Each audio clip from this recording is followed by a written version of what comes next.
नमस्कार दोस्तों, मैं बलवीर और इंग्लिश साहित्य पे आपका स्वागत है। और आज मैं आपके लिए कुछ स्पेशल क्वेश्चंस लेके आया हूँ।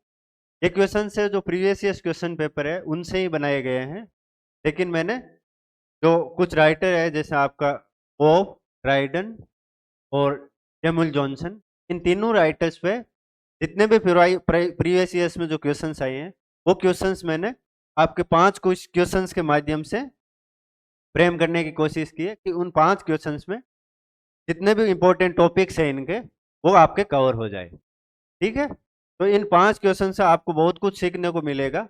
और इन तीन जो राइटर है, Dryden, pope and Samuel Johnson के बारे में आपको जो इंपॉर्टेंट चीजें आपको पता होनी चाहिए वो भी आप यहाँ से सीखोगे। तो चलिए चलते हैं क्वेश्चंस पे बिना देरी किए हुए। तो पहला क्वेश्चन है, one of the following statements about the eponymous saint of Dryden's song for Saint Cecilia's day is incorrect.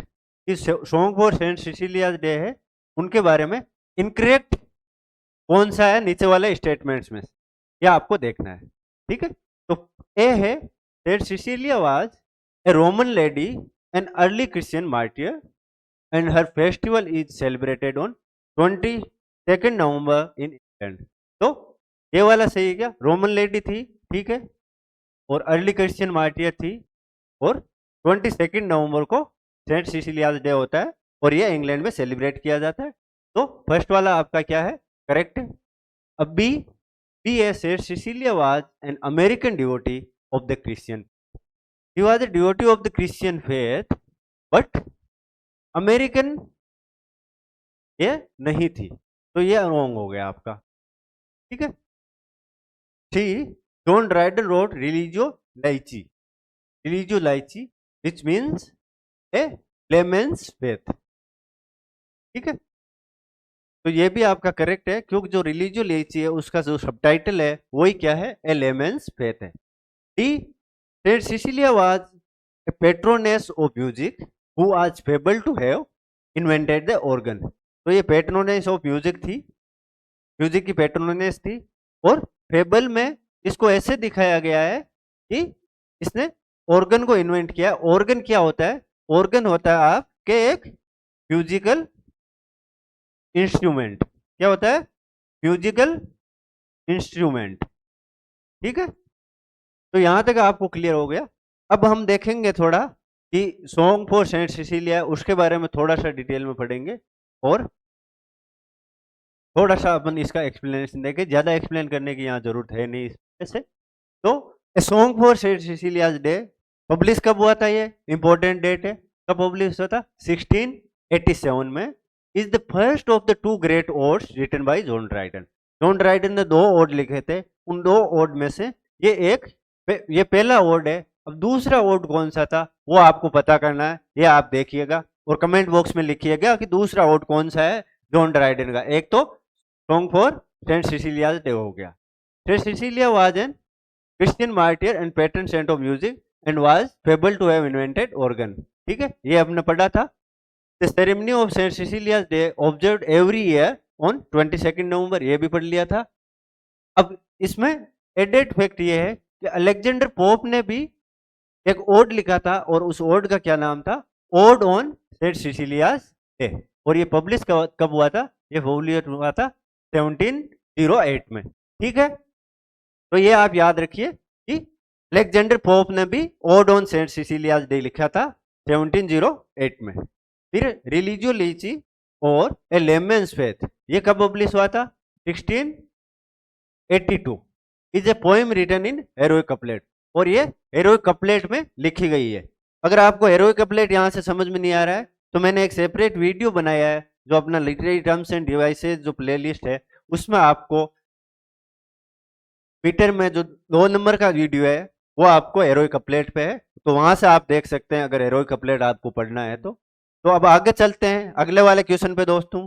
तो सेकंड क्वेश्चन है आपका, विच of the following statements is wrong. कि इन स्टेटमेंट्स में से रॉन्ग स्टेटमेंट कौन सा है? तो पहला है, T S. Eliot contrast Jean Racine and Charles Baudelaire respectively with Dryden and Milton. ठीक है, इन मेटाफिजिकल पोइट्स। तो मेटाफिजिकल पोइट्स में जो चार्ल्स ये टीएस इलियट है वो रेसिन को ड्राइडन से और चार्ल्स बौद्धिला को मिल्टन से कंट्रास्ट करता है। ठीक है, तो इसके लिए ये क्या होगा, ये स्टेटमेंट तो आपका सही होगा। ठीक है, आप थोड़ा मेटाफिजिकल पोइट्स जो टीएस इलियट का ऐसे है उसके बारे में भी थोड़ा डिटेल में जरूर पढ़ना, क्योंकि ये भी एक बहुत इंपॉर्टेंट ऐसे है। मैं भी आगे बताऊंगा जब टीएस इलियट के क्वेश्चंस डिस्कस करूंगा, लेकिन अभी के लिए आप थोड़ा सा इसके बारे में जरूर पढ़ना कि किस पे डिस्कस किया है और क्या क्या चीजें हैं। मेटाफिजिकल पोइट्स के बारे में टीएस इलियट ने क्या कहा है और ये चीजें आपको थोड़ा सा इसके बारे में देखना है। ठीक है, यूनिफिकेशन ऑफ सेंसिबिलिटी क्या है, डिसोसिएशन ऑफ सेंसिबिलिटी क्या है। ठीक है, वो मेटाफिजिकल पोइट में आ चुका है, तो वो आप थोड़ा सा देखना ये कंसेप्ट क्या है।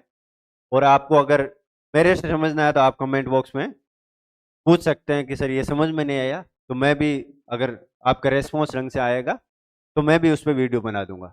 फिर अगला है Achitophel represents first Earl of Shaftesbury in John Dryden's allegorical poem Absalom and Achitophel. Absalom and Achitophel जो कि जॉन ड्राइडन की एक एलिगोरिकल पोएम है, उसमें जो फर्स्ट अर्ल ऑफ शेफ्टसबरी है उसको किस नाम से दर्शाया गया है, एचिटोपल के अंदर। तो ये भी आपका सही है स्टेटमेंट। फिर सी जो स्टेटमेंट है आपका वो क्या है दोस्तों, सी स्टेटमेंट है Lisideius discusses the relative merit of French drama and English drama in essay of dramatic poesy. जो ड्राइडन का एसे ऑफ ड्रामेटिक पोएजी है उसमें जो लिसिडियस है, तो लिसिडियस किसकी बात करता है, लिसिडियस एक्चुअली जो फ्रेंच ड्रामा है उनकी साइड लेता है। ठीक है, जैसे क्राइटस है वो एंशियंट्स की साइड लेता है, ठीक है, और यूजीनियस है वो मॉडर्न्स की साइड लेता है, लिसिडियस फ्रेंच की साइड लेता है, और जो नियंडर न्यूमैन है जो कि ड्राइडन खुद है वो इंग्लिश प्लेज की साइड लेता है। ठीक है, तो लिसिडियस फ्रेंच की साइड लेता है और ये relative merit of French drama और इंग्लिश ड्रामा इन दोनों को क्या करता है, कंपेयर करता है। तो ये भी आपका स्टेटमेंट सही है। फिर अगला स्टेटमेंट है नियंडर के बारे में। नियंडर मतलब न्यूमैन जो कि ड्राइडन खुद है। तो नियंडर क्या कहता है एसे ऑफ ड्रामेटिक पोएजी में, Neander says I admire him Shakespeare but I love Jonson. तो ये स्टेटमेंट सही है क्या एसे ऑफ ड्रामेटिक पोएजी का, कि ये नियंडर ये बोलता है। एक्चुअली ये स्टेटमेंट आपका रॉन्ग है, इसको थोड़ा सा घुमा दिया गया है। एक्चुअली नियंडर वो कहता है आई एडमायर हिम हुम Johnson but I love Shakespeare. तो ये जो कोट है ये बहुत इंपॉर्टेंट कोट है, इसमें आपके प्रीवियस ईयर्स में क्वेश्चंस अलग से आ चुका है। ठीक है, तो ये याद रखिए आप। फिर जो इसके कैरेक्टर है लिसिडियस, क्राइटस, नियंडर और यूजीनियस, इन पे भी क्वेश्चंस आ चुके हैं 2-3 बार।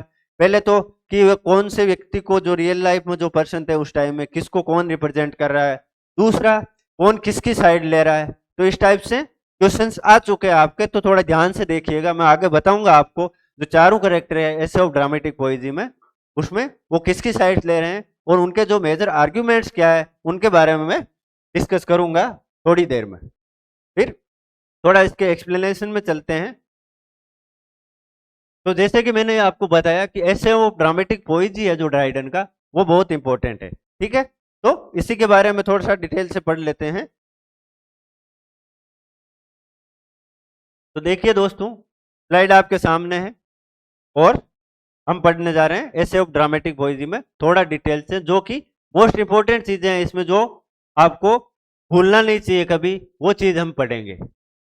ठीक है दोस्तों, तो essay of dramatic poesy was written after a public debate with sir Robert Howard, जो कि कौन है ऐसे में क्राइटस। तो क्राइटस कौन हुआ आपका, सर रॉबर्ट हावर्ड। तो इनसे ड्राइडन की डिबेट हुई थी, और डिबेट किसके बारे में थी कि use of rhyme in drama, कि ड्रामा में राइम का यूज होना चाहिए या नहीं होना चाहिए, इस पे ये मेनली डिबेट थी। और इस डिबेट के बाद ड्राइडन क्या करता है, ये ऐसे दिखता है। ठीक है, तो क्राइटस है जैसे कि मैंने अभी पहले ही बताया था, ये क्लासिकल और जो एंशियंट राइटर्स है उनका साइड लेता है। ठीक है, और ये क्या बोलता है, ये बोलता है कि जो मॉडर्न राइटर्स है वो जो 3 यूनिटीज है उनको वायलेट करते हैं। 3 यूनिटीज कौन कौन सी है, unity of place, unity of time and unity of action. ठीक है, कि ये जो यूनिटीज है इनको ये वायलेट कर रहे हैं मॉडर्न वाले। तो क्राइटेस का जो मेन आर्गुमेंट था इसी के अराउंड घूमता है।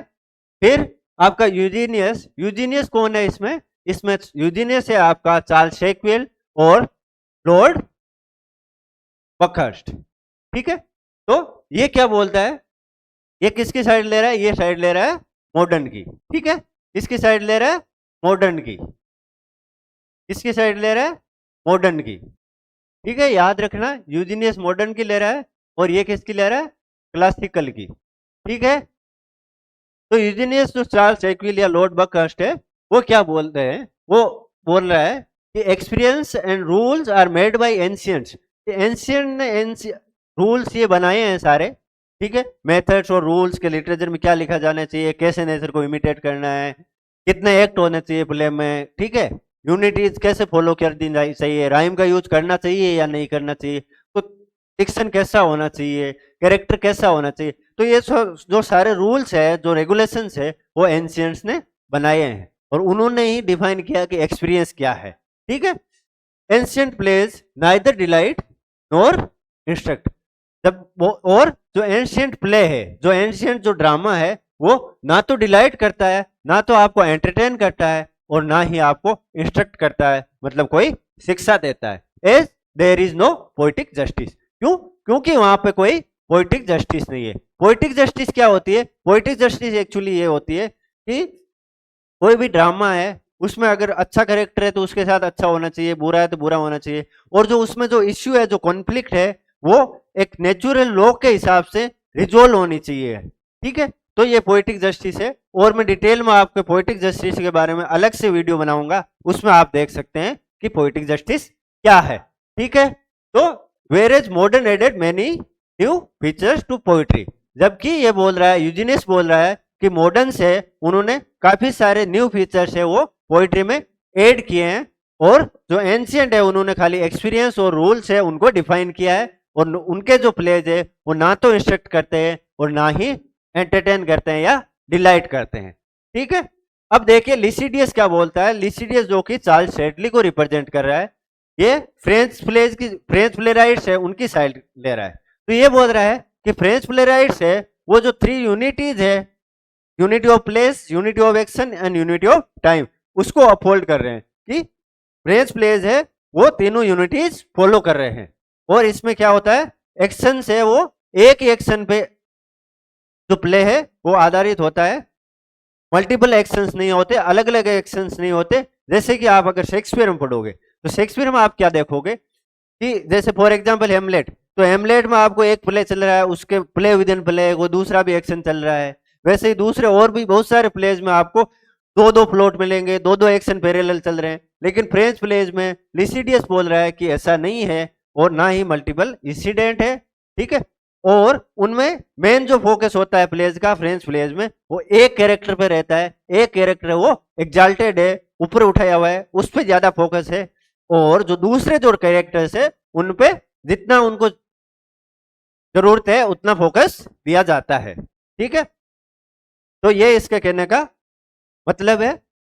फिर आगे ये बोल रहा है इनमें राइम भी यूज होती है फ्रेंच प्लेज में। तो ये आप इसका जो आर्गुमेंट है वो थोड़ा सा ध्यान से देखिए, एक इंपॉर्टेंट है, यहां से क्वेश्चंस आ सकते हैं और पहले भी आए हैं। ठीक है, तो ये तो हुआ आपका लिसिडियस। अब लास्ट में कौन बचा? लास्ट में बचा आपका निएंडर। तो अब निएंडर के बारे में थोड़ा सा देख लीजिए कि निएंडर क्या बोलता है। तो निएंडर बच्चों, निएंडर जो कि न्यू मैन मतलब जो नया आदमी है, नया थॉट है उसका, और ये किसको रिप्रेजेंट कर रहा है? ड्राइडन को। एक्चुअली ड्राइडन ही निएंडर के नाम से अपना जो थॉट्स है, अपने जो एक्सपीरियंस है, अपने जो आइडियाज है वो एक्सप्रेस कर रहा है थ्रू दिस एसे। ठीक है, तो फ्रेंच फ्लोर्स एक वेराइटी, ये बोल रहा है कि जो फ्रेंच फ्लोर्स है उनमें वेराइटी नहीं होती। क्या नहीं होती है? वेराइटी नहीं होती। Long speeches of French plays do not suit English audience. दूसरे ये बोल रहा है कि फ्रेंच प्लेज में लॉन्ग स्पीचेज होती है जो कि इंग्लिश ऑडियंस को सूट नहीं करती है। ठीक है, तो दो चार्जेज हो गए कि एक तो वेराइटी नहीं होती फ्रेंच प्ले में, और एक ये लॉन्ग स्पीचेज है वो इंग्लिश ऑडियंस को सूट नहीं करती। फिर बोल रहा है कि larger number of character and more violence, कि इंग्लिश प्लेज में बहुत सारे कैरेक्टर होते हैं और स्टेज पे, और उसमें वायलेंस आपको देखने को मिलती है। जैसे शेक्सपियर प्ले में ले लीजिए आप, मैकबेथ ले लीजिए, हेमलेट ले लीजिए, ओथेलो ले लीजिए, किंग लियर ले लीजिए, इन सब में आपको वायलेंस देखने को मिलेगी। जूलियस सीजर ले लीजिए, ठीक है। तो ये बोल रहा है कि जो large number of characters and violence suits English audience, English audience है उनको ये सूट करता है, इसलिए इंग्लिश प्लेज में ये होता है। जबकि फ्रेंच ऑडियंस को ये सूट नहीं करता, इसलिए फ्रेंच प्लेज में नहीं होता, कैरेक्टर कम होता है, ठीक है। अब कुछ पॉपुलर कोट है इसके नियंडर के, जिनके बारे में काफी बार नेट में आपके क्वेश्चंस आ चुके हैं, और भी एग्जाम्स में क्वेश्चंस आते रहते हैं, इसलिए जो इंपॉर्टेंट कोट है वो मैं एक साथ लेकर आया हूं आपके लिए यहाँ, ठीक है। तो जैसे कि एक तो क्वेश्चन में आ रखा था, आई admire him Johnson but I love Shakespeare, कौन बोल रहा है? नियंडर। फिर दूसरा इसमें है कि Shakespeare was the Homer, Shakespeare Homer. तो क्वेश्चन आ सकता है आपका, और आया भी है कि जॉन ड्राइडन ने एसे ऑफ ड्रामेटिक पोएट्री में शेक्सपियर को किससे कंपेयर किया है? होमर से, and father of dramatic poets, और इसको क्या बोला है? Father of our dramatic poets, ठीक है। Johnson was the Virgil, Johnson को किससे कंपेयर किया है? वर्जिल से। किससे? वर्जिल से। वर्जिल कौन था? वर्जिल रोमन जो लैटिन राइटर था, और होमर कौन था? होमर एंशियंट ग्रीस का राइटर था, जिसने इलियड एंड ओडिसी लिखा है, ठीक है। The pattern of elaborate writing, तो Jonson was the Virgil, the pattern of elaborate writing. तो पैटर्न, ठीक है। तो ये क्या करता था? एलोबरेट राइटिंग लिखता था, जो लिखता है वो एलोबरेट करके लिख रहा है। राइटिंग यहां से आगे चला गया आपका वैसे, ठीक है, ये रहा। फिर ये बोल रहा है Ben Jonson most learned and judicious writers which any theatre head, Ben Jonson है वो सबसे ज्यादा पढ़ा लिखा और जुडिशियस राइटर है। जुडिशियस मतलब जो अच्छे से जज करता है, जो प्रोज एंड कॉन्स को तोल माप तोल के सारा है, जो लिटरेचर लिख रहा है या अपने जो आइडिया जो एक्सप्रेस कर रहा है प्ले के थ्रू, ठीक है। Was not only professed imitator of Horace, कि ये खाली होरेस का इमिटेटर ही नहीं था, ये खाली होरेस का इमिटेटर ही नहीं था, क्या था? But learned plagiary of all the others, कि ये जो दूसरे जो राइटर थे उनके भी प्लेजरिज्म करता था, उनकी भी कॉपी करता था, उनको भी इमिटेट करता था। यहाँ पे ड्राइडन मजाक मजाक में जॉनसन को क्रिटिसाइज भी कर रहा है, साथ में क्या कर रहा है? वो उसको एडमायर भी कर रहा है। ये बोल रहा है कि जॉनसन है, जॉनसन के ओरिजिनल आइडिया खुद के नहीं है, इसने होरेस, वर्जिल और जो अदर राइटर्स है उनके जो आइडियाज है उनको कॉपी किया है, ठीक है, उनको इमिटेट करने की कोशिश की है, उनके स्टाइल को इमिटेट करने की कोशिश की है। तो एक्चुअली ये क्या है? नकल कर रहा है उनकी। लेकिन ये क्या बोल रहा है? ये learned plagiary of all the others. लेकिन ये प्लेजरिज्म कर रहा है, लेकिन कैसे कर रहा है? अपनी सूझबूझ के साथ कर रहा है, ठीक है। तो आप अगर कॉपी भी कर रहे हो, किसी की नकल भी कर रहे हो, तो आप सूझबूझ के साथ करना चाहिए, खाली ऐसे नहीं कि जो अगले वाला कर रहा है आप उसमें इंप्रूव भी कर सकते हैं। तो वही क्या कर रहा है? जॉनसन और ड्राइडन जॉनसन के बारे में ये कमेंट कर रहा है, ठीक है। अब Shakespeare had the largest and most comprehensive soul, ये बहुत फेमस कोट है, किसका? नियंडर का या ड्राइडन का, ऑफ ड्रामेटिक पोएट्री का, ठीक है। तो Shakespeare had the largest and most comprehensive soul, ठीक है। अब थोड़ा सा हम देख लेते हैं एब्सलम एंड एचिटोपल, जो कि क्वेश्चन में आ चुका था। एब्सलम एंड एचिटोपल सबसे पहले पब्लिश कब हुआ था? 1681 में, और इसका जो सेकंड पार्ट आया था आपका 1682 में। अब किसमें लिखा गया? ये हेरोइक कपलेट में, और इसके प्रोलोग का क्या नाम है? To the reader. तो यहां से क्वेश्चन आ सकता है कि एब्सलम एंड एचिटोपल के प्रोलोग का क्या टाइटल है, ठीक है। तो उसमें मान लो to the reader, to the writer, या फिर और कुछ मान लो ऐसे टाइटल दे दिए जिनमें आपको कंफ्यूज कर सकते हैं। Dryden states that the true end of satire is the amendment of vices of correction, और इसी में ये सेटायर के बारे में ये कमेंट कर रहा है। तो ये आपका कोट है, वो भी इंपॉर्टेंट है ड्राइडन का सेटायर के बारे में। तो यहाँ से भी ये कोट उठा के आपको पूछा जा सकता है कि कौन सी बुक से है ये कोट, या किसका है ये कोट, ठीक है। तो क्या बोल रहा है? ट्रू एंड ऑफ सेटायर, कि सेटायर का ट्रू एंड है या जो पर्पज है वो क्या है? अमेंडमेंट ऑफ वाइसेज, कि जो वाइसेज है उनको अमेंड करना, उनको ठीक करना, ठीक है, बाई करेक्शन। कैसे करके? करेक्ट करके लोगों को बता के कि इनमें गलतियां हैं, ये वाइसेज है, ये कमियां हैं, और उनको ठीक करना सेटायर का काम है। ठीक है, इट टेल्स, अब इसमें जो कहानी है, वो स्टोरी है, वो क्या है? It tells the biblical tale of the rebellion of Absalom. Absalom किसको रिप्रेजेंट कर रहा है? मेनमोथ को। और एचिटोपल किसको कर रहा है? शेफ्सबरी को। ये आपके क्वेश्चन में आया था। ठीक है, अगेंस्ट किसके against? King David. King David किसको रिप्रेजेंट कर रहा है? चार्ल्स सेकंड को, to represent the exclusion crisis. Exclusion crisis कब से कब हुई थी, इस पे भी आपका क्वेश्चन आ सकता है। यह है हुई थी आपके 1679 से लेके 81 तक, इसके बीच में हुई थी। In which Earl of Shaftesbury tote to bar James Duke of York. तो अर्ल ऑफ सेफ्टबरी है, जो एचिटोफल है, वो जेम्स है। जेम्स कौन है? चार्ल्स सेकंड जो किंग था। कब से कब तक था Charles second king? Charles second king था आपका 1616 से लेके 1685 तक।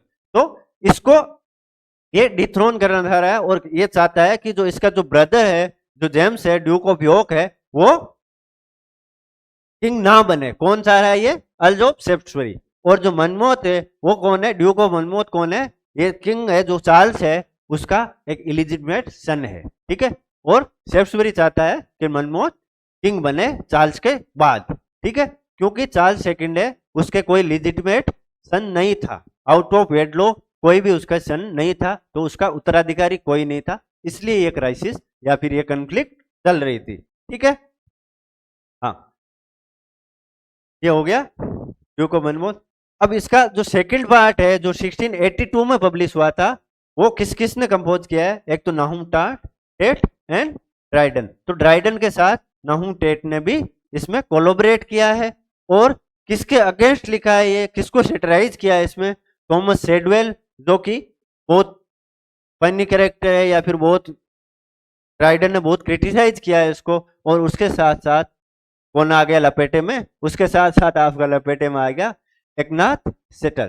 ठीक है, तो ये आपका हुआ एब्सलम एंड एचिटोपल के बारे में, जो कि 1681 में पब्लिश हुआ था। अब अगले क्वेश्चन पे चलते हैं हम। तीसरा क्वेश्चन है आपका, विच of the following statement is incorrect. सारे आज स्टेटमेंट ही है। ठीक है, तो Samuel Johnson and Horace Walpole condemned the transportation of 50,000 slaves into England इन 1775। तो ये आपका स्टेटमेंट है। तो इसमें ये बोल रहा है कि सैमुअल जॉनसन और होरेस वॉलपोल है, उसने जो ट्रांसपोर्टेशन ऑफ 50,000 स्लेव्स है, कहाँ ट्रांसपोर्ट किए गए थे? ये इंग्लैंड में। तो इनको ये क्या कर रहा है? कंडेम कर रहा है। हाँ, ये कंडेम करते हैं दोनों, लेकिन कब करते हैं ये आप थोड़ा सा देखिएगा। 1775 में करते हैं, या और कोई डेट दूसरी है। ठीक है, फिर दूसरा है Oliver Goldsmith, Edmund Burke and John Hawkins were the original member of Johnson's literary club. तो जॉनसन्स लिटरेरी क्लब था, उसका ओलिवर गोल्डस्मिथ मेंबर था, एडमंड बर्क मेंबर था, और जॉन हाउकिंस मेंबर था। ये तीनों इसके मेंबर थे। अगला है, Samuel Johnson said the blank verse that Samuel Johnson said of the blank verse that it is verse only to I, and it has neither the easiness of prose nor the melody of number. तो इसने बोला था blank verse के बारे में, it is verse only to the eye, कि खाली आंखों में देखने को वर्स है, कानों में सुनने को वर्स नहीं है, उसमें वो मेलोडी नहीं होती, उसमें मीटर वो नहीं होता, राइम नहीं है। ठीक है, इसलिए खाली आंखों के लिए क्या है? वर्स है। And it has neither easiness of pros, ना तो प्रोज की तरह ये इजी है, और ना ही जो नंबर्स या म्यूजिक है उसकी तरह इसमें मेलोडी है, ताल है। ठीक है, तो ये भी क्या है? आपका करेक्ट स्टेटमेंट है सैमुअल जॉनसन का। फिर अगला है, in life of Kohli. Life of Kohli किस में लिखा था? Lives of the poets. ठीक है, तो उसमें एक था लाइफ ऑफ कोहली, जो सबसे फर्स्ट जो आपको बायोग्राफी मिलेगी वो किसकी मिलेगी? Life of Kohli. तो टोटल कितने के बारे में लिखा था इसने? 52 पोइट्स के बारे में। Johnson said that the metaphysical poets, किसके बारे में बात कर रहा है? मेटाफिजिकल पोइट्स के बारे में। नाइदर कॉपीड नेचर, कि ना तो उन्होंने नेचर को कॉपी किया और ना ही लाइफ को कॉपी किया, कि मतलब वो अच्छे इमिटेटर नहीं थे। ठीक है, वो जो मिमेसिस का जो कंसेप्ट है, जो प्लेटो का और अरिस्टोटल का, उसको फॉलो नहीं करते, वो अच्छे से जो रियलिटी है उसको इमिटेट नहीं कर पा रहे हैं, को या तो नेचर को कॉपी कर पा रहे हैं, ना अपनी जो लाइफ है, अपना जो इंटेलेक्ट है उनको कॉपी कर रहे हैं। और वो क्या कर रहे हैं, इंस्टीड ऑफ राइटिंग पोइट्री, वो पोइट्री नहीं लिख रहे हैं, क्या लिख रहे हैं, वर्स लिख रहे हैं। Only they wrote verse. खाली आंखों में दिखने को वर्स लगता है कि पोइम है, लेकिन एक्चुअली जो पोइम की जो क्वालिटीज होनी चाहिए वो उनमें नहीं है। तो ये भी आपका स्टेटमेंट करेक्ट है। तो फर्स्ट वाला जो स्टेटमेंट है वो आपका रॉन्ग है। रॉन्ग क्यों है कि यहाँ पे 1771 होगा, 1775 नहीं होगा। बाकी सारी चीजें जो इस क्वेश्चन में वो सारी करेक्ट है। ठीक है, आगे थोड़ा सा इसके बारे में हम देख लेते हैं, एक्सप्लेनेशन देख लेते हैं। तो एक्सप्लेनेशन में क्या दे रखा है, Samuel Johnson and Horace Walpole condemned the transportation of 50,000 slaves into England in 1771। ये देखो 1771। अब जॉनसन्स लिटरेरी क्लब था was originally set up by the artist Joshua Reynold. Joshua Reynold जो आर्टिस्ट है उसने सेटअप किया था ओरिजिनली, कब, 1764 में। और अदर मेंबर कौन थे, एडमंड बर्ग था, ओलिवर गोल्डस्मिथ था, जॉन हॉकिंस था। ये तो आपके क्वेश्चन में भी आ चुके हैं। फिर इसके अलावा थे आपके क्रिस्टोफर न्यूजेंट, स्टोफन पिक्लर्क, बेनेट लैंगटन और एंथनी टेमियर।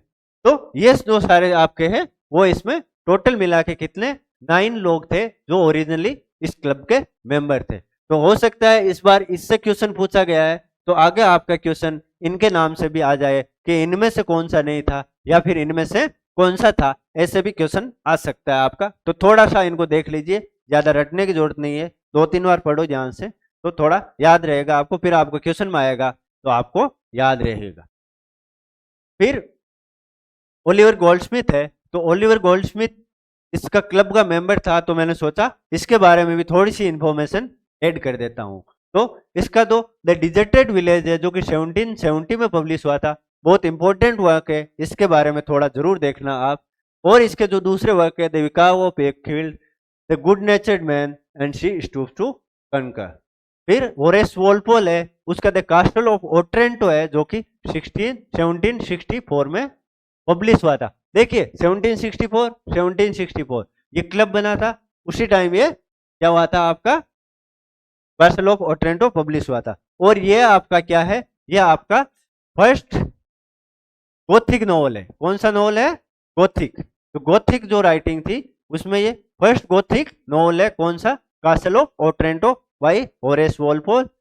कब पब्लिश हुआ था, 1764। इसकी डेट भी याद रखना और ये भी याद रखना कि ये फर्स्ट गोथिक नॉवल है, Castle of Otranto by Horace Walpole, बहुत इंपॉर्टेंट वर्क है। फिर एडमंड बर्ग का reflection on the French revolution जो कि 1790 में पब्लिश हुआ था, वो भी इंपॉर्टेंट वर्क है। फिर lives of the poets, lives of the poets, इसके बारे में क्वेश्चन, मेजर जो पोर्शन था क्वेश्चन का था, पब्लिश कब हुआ था, 1783 में। किसका है, जॉनसन का है। तो इसमें कितने 52 पोइट्स के बारे में बताया गया है। और शुरू कहां से होता है, अब्राहम कोहली से। किससे, अब्राहम कोहली से। ठीक है, तो ये तो मैंने क्वेश्चन में भी बताया था उस टाइम भी। अब लाइफ ऑफ कोहली है, उसमें जॉनसन क्या बोलता है कि मेटाफिजिकल पोइट्स और वह मैन ऑफ लर्निंग, कि वो मैन ऑफ लर्निंग तो थे, वो काफी पढ़े लिखे तो थे, but he says that metaphysical poets are men of learning and to show their learning was their whole endeavor। और लेकिन वो क्या कर रहे थे, पूरी कोशिश कर रहे थे उसकी लर्निंग को दिखाने की, उसी में पूरा अपने जी जान वो लगा रहे थे। ठीक है, इंस्टीड ऑफ राइटिंग पोइट्री, उन्होंने पोइट्री नहीं लिखी, क्या लिखे है, verse. They neither copied nature nor life, और उन्होंने ना तो नेचर को कॉपी किया है ना लाइफ को कॉपी किया है। मतलब जो मिमेसिस की जो थ्योरी है, माइमेसिस की या मिमेसिस बोल दीजिए आप, उसको ये फॉलो नहीं कर रहे हैं, इसलिए ये पोइम नहीं लिख रहे थे, ये पोइट नहीं है ट्रू, इसका कहने का मतलब ये है। फिर लाइफ ऑफ मिल्टन है जो, उसमें जॉनसन क्या बोलता है, इसके बारे में देखिए आप। लाइफ ऑफ मिल्टन में जॉनसन क्या बोलते, तो जॉनसन ने लिखा है, Johnson believes that it is however by music of meter that poetry has been discriminated in all language. कि जो पोएट्री है उसको प्रोज से अलग करने के लिए हम किसका यूज करते हैं, मीटर का। कि अगर मीटर है तो ही किसी को आप पोएट्री कंसीडर करोगे। और ये कहाँ पे, सारी लैंग्वेजेज में पोएट्री को दूसरे जो जॉनर है उनसे अलग करने के लिए किसका यूज किया जाता है, मीटर का, कि पोएट्री में मीटर होता है। And blank verse which seems to be only verse to eye. जबकि ब्लैंक वर्स है और जो इंग्लिश जो पोइम्स है वो ब्लैंक वर्स में लिखी जा रही है, इवन शेक्सपियर, मिल्टन सबने ब्लैंक वर्स में लिखा है, वो खाली आई के लिए ही वर्स है, वो उसमें जो मेलोडी होनी चाहिए वो नहीं है। फिर अगला है आपका reading paradise lost. Paradise lost को पढ़ते टाइम जॉनसन ने बोला, कमेंट किया कि राइम क्या है, नेसेसरी है किसके लिए, पोइट्री के लिए, कि ट्रू पोइट्री है उसके लिए राइम नेसेसरी है और ब्लैंक वर्स में राइम नहीं होती है। Blank verse has neither the easiness of prose nor melody of numbers soon tires the reader. इसलिए ना तो नंबर की तरह उनको में मेलोडी होती है और ना ही प्रोज की तरह इजी होता है समझने में या पढ़ने में, इसलिए जो रीडर है वो जल्दी टायर्ड हो जाता है, जल्दी थक जाता है, इसलिए ब्लैंक वर्स को ये क्रिटिसाइज कर रहा है। ठीक है, आगे वाले क्वेश्चन में चलते हैं हम दोस्तों। तो चौथा क्वेश्चन है आपका, विच of the following statement is incorrect. कौन सा स्टेटमेंट इनकरेक्ट है? अलेक्जेंडर पोप रोट द डंसियार्ड, लिखा था डंसियार्ड, ठीक है। मोरल एसेज भी लिखे थे इसने, 4 थे। ग्रोंगर हिल इसने नहीं, कोई दूसरा राइटर है, आप कमेंट बॉक्स में बताइए कि किसने लिखा था ग्रोंगर हिल। और कूपर शिल भी कि नहीं है, दूसरे राइटर के। तो पहला रॉन्ग हो गया आपका, तो आंसर तो आपको यही पता चल गया। फिर आगे जो क्या है इसमें, the satire 3 hours after marriage. 3 hours after marriage एक क्या है, सैटायर है, वो किसने लिखी है? John Gay, Alexander Pope and John Arbuthnot, इन तीनों ने मिलकर 3 आवर्स आफ्टर मैरिज लिखा है। तो यहाँ 3 आवर्स आफ्टर मैरिज है और राइटर भी कितने हैं? 3 है। तो 3 राइटर याद करिए, जॉन दो तो जॉन हो गए, कौन? John Gay and John Arbuthnot and Alexander Pope. फिर अगला है सी, पोप्स 4 मोरल एसेज। कितने? 4 एसेज थे ये, are address to Martha Blount. Martha Blount को एड्रेस किया था इसने।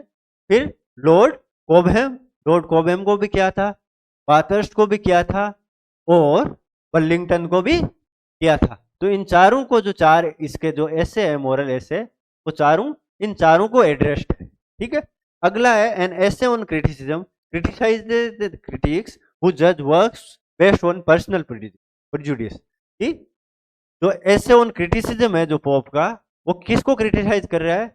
उन क्रिटिक्स को क्रिटिसाइज कर रहा है जो किसी भी वर्क को अपने पर्सनल जो प्रेजुडिस है, पर्सनल जो बाइस है, उसके आधार पर अगर जज कर रहा है तो उस क्रिटिक को पोप क्रिटिसाइज करता है, ऐसे ऑन क्रिटिसिज्म। ठीक है, और इस ये अगर पर्सनल बायस है तो फिर एक्चुअल मेरिट तो क्रिटिक देखेगा ही नहीं। तो एक्चुअल मेरिट पे नहीं करके पर्सनल बायस के ऊपर अगर क्रिटिक को जज कर रहा है तो उसको पोप ने क्या किया है? क्रिटिसाइज किया है। पोप ने बोला है कि ऐसा करने वाला ट्रू क्रिटिक नहीं है, क्रिटिक को ऐसा नहीं करना चाहिए, who are swayed by popular opinion. और क्रिटिक को पॉपुलर ओपिनियन से नहीं जाना चाहिए, और जो क्रिटिक पॉपुलर ओपिनियन जो लोग बोलते हैं कि लोगों ने ऐसा कहा तो ये वर्क अच्छा होगा, वो क्रिटिक आपका अच्छा क्रिटिक नहीं है। ये पोप का कहना है, ऐसे ऑन क्रिटिसिज्म। ठीक है, अब आगे देखते हैं एक्सप्लेनेशन, देखते हैं क्वेश्चन का explanation. Pope wrote the rape of the lock, एक तो ये वर्क इसका इंपॉर्टेंट है, द डंसियार्ड एंड ऐसे ऑन मैन। ऐसे ऑन क्रिटिसिज्म और ऐसे ऑन मैन भी लिखा था पोप ने। तो इसका जो मोरल एसेज है उसको और क्या नाम से जाना जाता है? एपिसल्स टू सेवरल पर्सन। एपिसल मतलब लेटर टू सेवरल पर्सन, बहुत सारे लोगों को लेटर के रूप में ये लिखा गया है मोरल एसेज। और इथिकल जो सब्जेक्ट होते हैं, वैल्यूज का जो मोरल वैल्यूज की जो सब्जेक्ट्स है उनको लेके इसने लिखा है। ठीक है, तो पहला जो इसका जो मोरल एसे है वो कौन सा है? एपिसल टू कोबहम को एपिसल है। कोबहम किसको एड्रेस है? ये रिचार्ड टेम्पल को। ठीक है, लॉर्ड कोबहम को, रिचार्ड टेम्पल लॉर्ड कोबहम को ये एड्रेस है। और इसका जो सबटाइटल है वो क्या है? Of the knowledge and characters of man. अगला जो है epistle to a lady, lady को है तो मतलब कोई लेडी होगी, तो कौन है? Martha blunt. मार्था ब्लंट है। और इसका जो सबटाइटल है वो क्या है? Of characters of women. तो पहला तो कैरेक्टर ऑफ मैन, दूसरा कैरेक्टर्स ऑफ विमेन। ठीक है, फिर तीसरा है आपका एपिस्टल टू बाथर्स्ट। वो किसको एड्रेस किया गया है? लॉर्ड बाथर्स्ट को। और उसमें केस पे लिखा है ऑफ यूज ऑफ रिचेज। तो लॉर्ड है ये, थोड़ा ऊपरी रैंक पे है तो रिचेज के बारे में लिखेगा कि जो रिचेज है, जो अमीरी है उसका, या फिर जो लग्जरी है उसका यूज कैसे किया जाना चाहिए। अगला है एफिशिएंट टू बर्लिंगटन। बर्लिंगटन किसको लिखा है? ये रिचर्ड बोयल को या अर्लो बर्लिंगटन को। इसने लिखा है वो फॉल्स टेस्ट, कि फॉल्स टेस्ट के बारे में लिखा है कि झूठा जो फॉल्स टेस्ट है वो क्या होता है और ट्रू टेस्ट क्या होता है। ठीक है, फिर अगला जो वर्क है इसका डंसियार्ड। डंसियार्ड कब पब्लिश हुआ था? डंसियार्ड आपका पब्लिश हुआ था 1728 से लेके 43 के बीच में, और ये मोरल एसेज कब पब्लिश हुए थे? 1731 से लेके 35 के बीच में। ठीक है, डेट भी आप याद रखिए, क्रोनोलॉजी भी पूछी जा सकती है इनसे। ठीक है, तो क्या है ये डंसियार्ड? एक मोक हेरोइक नैरेटिव पोइम है और पब्लिश 3 वर्जन में, 3 डिफरेंट वर्जन में पब्लिश हुई थी, जो कि आपके क्वेश्चन के स्टेटमेंट पे भी दे रखा था। ठीक है, अब जॉन डायर है उसने लिखा है आपका डोंगर हिल, और कब लिखा है? 1626 में, और इसमें जो पोप का विंडसोर फॉरेस्ट है उसके मैनर में लिखा है, मतलब जैसे जो स्टाइल और जो सब्जेक्ट मैटर विंडसोर फॉरेस्ट में, जो पास्टरल जो चीजें उनके बारे में जो लिख रहा है विंडसोर फॉरेस्ट में, कौन? Alexander pope. वैसे ही ग्रोंगर हिल में आपका जॉन डायर दिख रहा है। फिर जॉन डेनहम है, डेनहम का है वह कूपर्स हिल। ये कब पब्लिश हुआ था? 1624 में। ठीक है, तो इतना आप याद रखिए। ये आपके अभी तक 4 क्वेश्चन हुए। अब हम लास्ट क्वेश्चन देख रहे हैं। ठीक है, तो लास्ट जो आपका 5वां क्वेश्चन है वो है which of the following statements is are correct about works of Alexander Pope. कि वह अलेक्जेंडर पोप के वर्क्स है उनके बारे में कौन सा स्टेटमेंट करेक्ट है। ठीक है,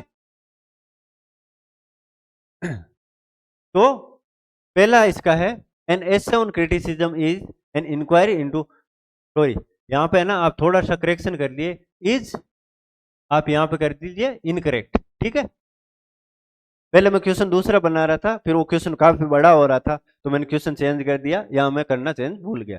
तो इनमें से जो इनकरेक्ट स्टेटमेंट कौन सा है पोप के वर्क के बारे में, वो अपने को देखना है। ठीक है, तो यहाँ पहला है आपका an essay on criticism is an inquiry into the nature and value of poetry. कि ये पोइट्री का नेचर क्या होना चाहिए और वैल्यू क्या होनी चाहिए, इसकी इंक्वायरी के बारे में है क्या। प्रेजेंट्स, और ये क्या प्रेजेंट करता है? A series of generalization about good taste. कि गुड टेस्ट क्या होना चाहिए इसके बारे में ये जनरलाइज करता है और उसके बारे में बात करता है। तो गुड टेस्ट के तो बारे में तो बात करता है, लेकिन नेचर और वैल्यू ऑफ जो पोइट्री है उसके बारे में ये बात नहीं करता है। इससे पहला स्टेटमेंट तो आपका रॉन्ग हो गया। अब दूसरा जो स्टेटमेंट है, आंसर तो आपको यहीं से मिल गया।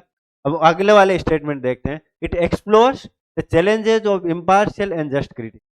कि जस्ट क्रिटिसिज्म या इम्पार्शियल क्रिटिसिज्म है कि आप बिना बाइस होके कैसे क्रिटिसिज्म लिख सकते हो, और उसमें क्या क्या चैलेंजेस है उसके बारे में अलेक्जेंडर पोप है वो बात करता है। ऐसे जो इसका जो ऐसे ऑन क्रिटिसिज्म है और क्या बात करता है कि गुड क्रिटिक के क्या क्या ट्रेट होने चाहिए उसकी भी ये बात करता है कि गुड क्रिटिक कैसा होना चाहिए, उसमें क्या क्या जो ट्रेट्स है या फिर क्या क्या गुण होने चाहिए। और दूसरा कि अच्छा क्रिटिसिज्म करने के लिए या इम्पार्शियल और जस्ट, मतलब एकदम बिना बायस होकर क्रिटिसिज्म करने के लिए क्या क्या आपके बाधाएं आएगी और क्या क्या चैलेंजेस आएंगे, इस पे ये बात करता है। ठीक है, तीसरा सी है an essay on criticism analyses causes of faculty faulty criticism. कि फॉल्टी क्रिटिसिज्म के क्या क्या कॉजेज हो सकते हैं, जो क्रिटिसिज्म है उसमें फॉल्ट किस किस वजह से आ सकता है। पर्सनल बाइस से आ सकता है, आपके प्रेजुडिस से भी आ सकता है, आपको मतलब पूरा नॉलेज नहीं है इसलिए आ सकता है। तो जो भी रीजन है उनको ये अंडरलाइन करता है, उनके बारे में ये बात करता है और एनालाइज भी करता है। और गुड क्रिटिक को ये कैरेक्टराइज करता है कि गुड क्रिटिक है उसका कैरेक्टर कैसा होना चाहिए। फिर लास्ट डी है आपका it praises the classical rules of poetry. जो क्लासिकल रूल्स ऑफ पोइट्री है उनको ये प्रेज करता है कि जो क्लासिकल रूल्स है जो एंशियंट्स ने बनाए हैं उनको हमको फॉलो करना चाहिए। ठीक है, और पोइट्री एंड क्रिटिसिज्म दोनों के जो एंशियंट रूल है उनको फॉलो करना चाहिए। और जो वो किसने स्टेब्लिश किए है? ग्रीक्स एंड रोमन्स ने। तो ग्रीक और जो रोमन राइटर है जैसे प्लेटो, अरिस्टोटल, होमर, वर्जिल, ओविड, ये जो सारे जो राइटर है इन्होंने क्या होरेस, लोनजाइनस, ये जो क्लासिकल जो राइटर है न्यो क्लासिकल ग्रीक्स एंड रोमन्स, उन्होंने जो रूल्स और जो क्रिटिसिज्म के और पोएट्री के बनाए हैं उनको फॉलो करना चाहिए। उनको ये प्रेज करता है कि उन्होंने इतना क्लोजली नेचर को ऑब्जर्व किया है कि आपको नेचर को ऑब्जर्व करने की जरूरत नहीं है, आप जस्ट उनको फॉलो करो, आप नेचर को ही फॉलो कर रहे हो। कि to follow them is to follow nature, उनको फॉलो करना मतलब आप नेचर को फॉलो कर रहे हो, यह आपका क्या बोल रहा है अलेक्जेंडर पोप बोल रहा है। तो ये सारे जो स्टेटमेंट्स है वो आपके ऐसे ऑन क्रिटिसिज्म्स हैं। तो इसमें खाली ये जो है एक पहला कि नेचर और वैल्यू की, पोइट्री की जो वैल्यू है इसके बारे में ये डिस्कस नहीं करता, बाकी सारी चीजें हैं वो इस ऐसे में डिस्कस की गई है। तो दोस्तों आज के लिए इतना ही, मैंने 5 क्वेश्चंस कराए और 5 क्वेश्चन के माध्यम से मैंने जितना इन राइटर्स पे पूछा गया है प्रीवियस ईयर्स में क्वेश्चंस में, इन पे ऑन एवरेज आप देखोगे तो इन राइटर्स के नाम, एक एक राइटर के नाम 10 से 15 क्वेश्चंस में आ रखे हैं। जैसे अलेक्जेंडर पोप और आपका जॉन ड्राइडन और सैमुअल जॉनसन, इन तीनों के बारे में हमने बात की है। तो ये जो आपके अराउंड 30-40 क्वेश्चंस है उनमें जो जो चीजें आ रखी है मैंने कोशिश की है कि वो चीजें आपको 5 क्वेश्चन में ही सम अप हो जाए, और कुछ छोटा मोटा अगर छूटा है तो मैं आगे जो क्वेश्चंस करवाऊंगा उनमें मैं उनको डाल दूंगा। तो मेरी कोशिश ये है कि आपको 200 या 300 क्वेश्चंस में, और जो भी मतलब आज तक के 2018 के बाद में आज तक जो पेपर हुए हैं, अपने इंग्लिश का जो सेकंड पेपर हुआ है उसमें जो क्वेश्चंस आ रखे हैं उनमें जो मेजर जो चीजें हैं, ज्यादातर मतलब 70-80% चीजें हैं वो मैं 200-300 क्वेश्चन के माध्यम से आपको समझा दूं या फिर आपको प्रिपेयर करवा दूं, ताकि आपको जो आज तक मतलब 1300 क्वेश्चन है वो 1300 क्वेश्चन ना करके आपको खाली 300 ही करना पड़े, और उन 300 क्वेश्चंस में आपके ये सारी चीजें जो कंसेप्ट है वो कवर हो जाए, ये मेरी कोशिश है। ठीक है दोस्तों, तो अगर आपको वीडियो अच्छा लगा तो लाइक कीजिए और अपने दोस्तों के साथ शेयर भी कीजिए ताकि उनको भी फायदा हो सके। और अगर आपको इसका PDF चाहिए तो आप जो डिस्क्रिप्शन बॉक्स है उसमें इसका एप्लीकेशन का साहित्य, इंग्लिश साहित्य की जो एप्लीकेशन है उसका लिंक, और जो हमारा